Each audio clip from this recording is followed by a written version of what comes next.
कर भला तो हो भला। तो बच्चों, देखा, आपने सुना ना, हम जैसा करते हैं वैसा परिणाम हमको अवश्य मिलता है। अगर हम अच्छा करेंगे तो उसका परिणाम भी हमें अच्छा ही मिलेगा। तो मैं चंद्रा दीदी, आप मुझे सुन पाते हैं उत्तराखंड मुक्त विश्वविद्यालय के सामुदायिक रेडियो हेलो हल्द्वानी में 91.2 मेगाहर्ट्ज की तरंगों पर बच्चों की दुनिया में। तो आइए सुनते हैं ये कहानी, कर भला तो हो भला। एक प्रसिद्ध राजा था जिसका नाम था रामधन।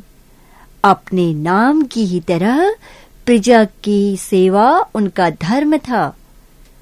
उनकी प्रजा भी उन्हें राजा राम की तरह ही पूजती थी। राजा रामधन सभी की निष्काम भावना से सहायता करते थे, फिर चाहे वो उनके राज्य की प्रजा हो या अन्य किसी राज्य की। उनकी ख्याति सर्वत्र थी। उनके दानी स्वभाव और व्यवहार के गुणगान उनके शत्रु राजा तक करते थे। उन राजाओं में एक राजा था भीम सिंह, जिसे राजा रामधन की इस ख्याति से ईर्ष्या थी। उस ईर्ष्या के कारण उसने राजा रामधन को हराने की एक रणनीति बनाई और कुछ समय बाद रामधन के राज्य पर हमला कर दिया। भीम सिंह ने छल से युद्ध जीत लिया और रामधन को जंगल में जाना पड़ा। इतना होने पर भी रामधन की लोकप्रियता में कोई कमी नहीं थी। हर जगह उन्हीं की बातें चलती थी, जिससे भीम सिंह को चैन न था। उसने राजा रामधन को मृत्यु दंड देने का फैसला किया। उसने ऐलान किया, जो राजा रामधन को पकड़कर उसके सामने लाएगा वो उसे 100 सोने की दीनार देगा। दूसरी तरफ राजा रामधन जंगलों में भटक रहे थे।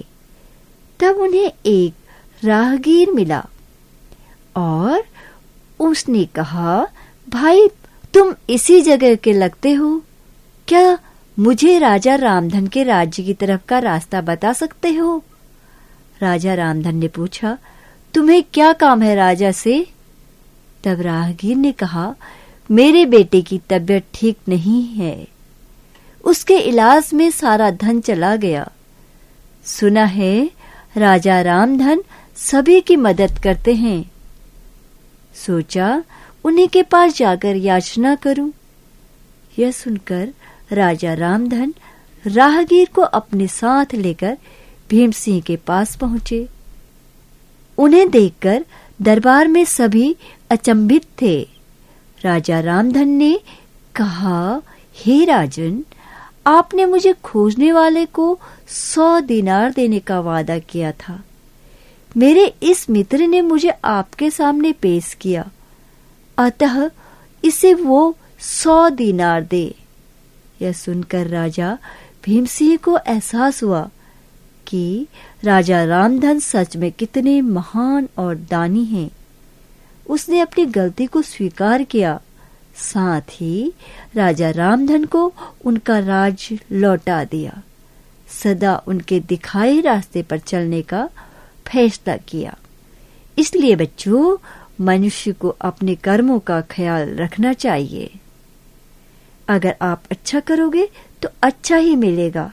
माना कि कष्ट होता है, लेकिन अंत सदैव अच्छा होता है।